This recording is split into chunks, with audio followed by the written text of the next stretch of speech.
तो गाइस आज का स्मैकडाउन देखने के बाद मुझे ये लग रहा है कि क्या है रीज़न ब्रॉक लेसनर का रिटर्न करने का। उसके बारे में आज के वीडियो में थोड़ी देर में जब जानेंगे तो रीज़न के 5 रीज़न जानेंगे। तो चलिए शुरू करते हैं। तो गाइस नंबर 1 रीज़न की बात करते हैं। रोमन रेंज के लिए अपने WWE का मेन चैंपियन के लिए कोई अपोनेंट ही नहीं है। पहली बात तो रैंडी ऑर्टन थे एक चॉइस रोमन रेंज के लिए समरस्लैम के अपोनेंट, लेकिन उनके बैक इंजरी के कारण उनको सर्जरी करने के लिए वो पूरे 2022 से ही गायब हो चुके हैं अभी के लिए। इसलिए रोमन रेंज के लिए कोई तगड़ा अपोनेंट नहीं बचता समरस्लैम के लिए। तो WWE ने क्या सोचा, बीस्ट इनकार्नेट ब्रॉक लेसनर को ही रिटर्न कर रहे थे। तगड़े चॉइस है, अच्छे खासे मोमेंटम पे है अभी अपने ब्रॉक लेसनर। इसलिए WWE ने क्या किया, सीधा उनको रिटर्न कर दिया आज के स्मैकडाउन के एपिसोड और सीधा अटैक कर दिया रोमन रेंज और ब्लड लाइन के ऊपर। क्या होता है कि ब्रॉक लेसनर क्लियर इंटेंशन पड़ जाते हैं रोमन रेंज की undisputed universal champion Brock Lesnar को चाहिए। इसलिए ब्रॉक लेसनर एकमात्र ऐसा ओपनर बनते हैं रोमन रेंज को जो कहीं पर भी कभी भी चैलेंज कर सकते हैं। मैंने एक रिसेंट की वीडियो में भी कहा था, ब्रॉक लेसनर कभी भी आकर रोमन रेंज को चैलेंज कर सकते हैं। समरस्लैम में हो या रॉयल रंबल हो, सर्वाइवल सीरीज हो या रेसलमेनिया हो, Brock Lesnar is the number 1 choice for Roman Reigns all time. और गाइस दूसरा जो रीज़न हो सकता है वो हो सकता है स्मैकडाउन की रेटिंग का। अराउंड देख रहे हो आपकी स्मैकडाउन की रेटिंग 1.8, 1.7, 1.8.5 ऐसे कुछ रेटिंग आ रही है स्मैकडाउन की। लेकिन स्मैकडाउन के ऊपर कोई पावरफुल स्टोरी लाइन ही नहीं है, क्योंकि अपना चैंपियन के लिए कोई मेन स्टोरी लाइन नहीं है। इसलिए शायद Brock Lesnar versus Roman Reigns ये स्टोरी लाइन अगर ज़बरदस्त है, क्योंकि रेसलमेनिया के अराउंड हमने देखा या फिर डे 1 के अराउंड देखा क्या स्टोरी लाइन थी। और स्मैकडाउन की रेटिंग 2.2, 2.3, 2.4 आसपास जाती थी। लेकिन इसलिए शायद स्मैकडाउन की रेटिंग के लिए फॉक्स नेटवर्क ने WWE के ऊपर प्रेशर डाला और शायद इसलिए अपने beast incarnate Brock Lesnar return कर गए WWE।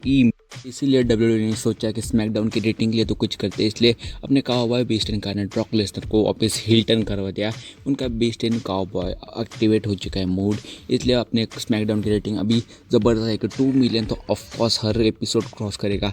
ये स्मैकडाउन की रेटिंग देखना ज़रूरी होगा, क्योंकि 2 मिलियन ऑफकोर्स क्रॉस होगा स्मैकडाउन की। और गाइस थर्ड जो रीज़न है ब्रॉक लेसनर के रिटर्न का, वो है विंस मैकमैन की जो रिसेंट में जो कंट्रोवर्सी चल रही है उनके अफेयर्स के रिलेटेड, उसका जो ध्यान भटकाने के लिए शायद WWE ने ब्रॉक लेसनर का सहारा लिया होगा।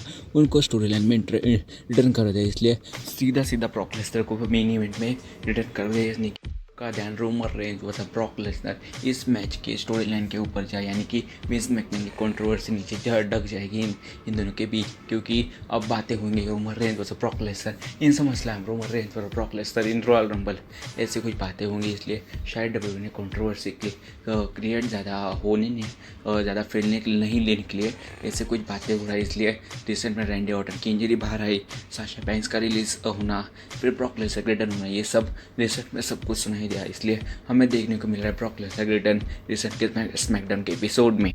विंस मैकमैन भी स्मैकडाउन में इसीलिए आए थे क्योंकि ज़रा हाइप कर दिया ज़रा सबको, और कुछ बड़ा वाला तगड़ा वाला बॉम्ब एंडिंग में जाके फोड़ दे।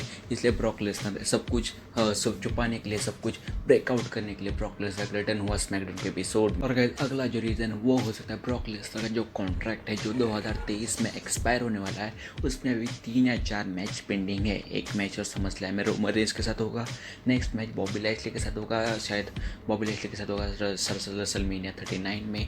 और शायद इसी कारण ब्रॉक लेसनर रिटर्न होगा, क्योंकि उनके कॉन्ट्रैक्ट के मैच अभी भी 2022 के बचते हैं। उनका कॉन्ट्रैक्ट 2023 में एक्सपायर होने वाला है, और शायद इसीलिए मुझे लगता है ब्रॉक लेसनर को नया कॉन्ट्रैक्ट ऑफर किया WWE ने, और शायद कहा कि तुम ज़्यादा पैसे ले लो पर आ जाओ जल्दी से रिटर्न कर लो, और न अपना मैच सीधा मेन टाइटल फ्यूड डाल दिए रोमन रेंज के साथ।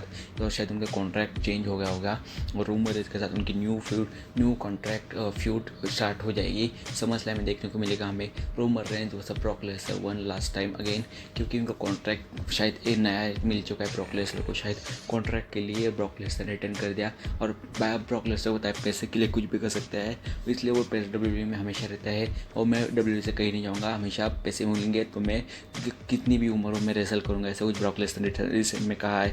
और शायद इसीलिए ब्रॉक लेसनर रिटर्न किया अपने कॉन्ट्रैक्ट के लिए रिलीज के। फिफ्थ और नंबर 1 या फिर सबसे बेस्ट रीज़न होगा शायद रोमन रेंज का lack of opponent.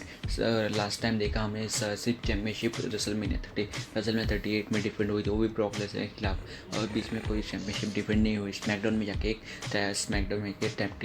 Championship defend हुई, इसलिए शायद रोमन रेंस का लैक ऑफ ओपोनेंट के कारण ब्रॉक लेसनर का रिटर्न हुआ, क्योंकि वो ये ऐसे फ्यूड है जो कभी भी कहीं पर भी हो सकती है। रेसलमेनिया ले लो, सर्वाइवल सीरीज ले लो, समरस्लैम ले लो, रॉयल रंबल ले लो, कहीं पर भी, सऊदी अरेबिया ले लो, कौन सा भी PPV लो, रोमन रेंस लो, ब्रॉक लेसनर डाल दो, टिकट सेल ऐसे गजब के ऊपर जाएगी, कभी नीचे नहीं आएगी। लेकिन समरस्लैम निशान स्टेडियम से होने वाला है, अच्छी खासी 30-40 कैपेसिटी की स्टेडियम है, इसलिए WWE को अपने टिकट सेल बढ़ाने के लिए शायद ब्रॉक लेसनर रिटर्न करना पड़ा।